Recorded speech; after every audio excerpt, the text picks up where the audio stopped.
Trust வாலெட்டில் holders எவ்வளோ பேர் இருக்காங்கன்னு பார்க்குறது எப்படின்னா, இந்த மாதிரி முதல்ல இன்டர்ஃபேஸ் ஓப்பன் பண்ணிக்கணும். ட்ரஸ்ட் வாலெட்டை டச் பண்ண உடனே இந்த மாதிரி வந்துடும்.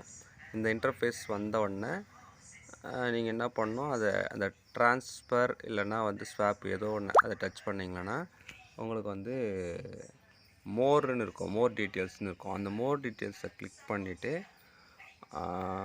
அதுக்கப்புறம் பிஎஸ்சி ஸ்கேம் அதுவே ஆட்டோமேட்டிக்காக வரும். அது வந்த பிறகு அப்படியே ஸ்க்ரோல் பண்ணிங்கன்னா கீழே பிவிசி மெட்டா அந்த மாதிரி இருக்கும். அதாவது என்ன சொல்கிறது, டிரான்சாக்ஷன் அதுன்னு இருக்கும். அது கீழே ஃப்ரம் டு அந்த மாதிரி இருக்கும்.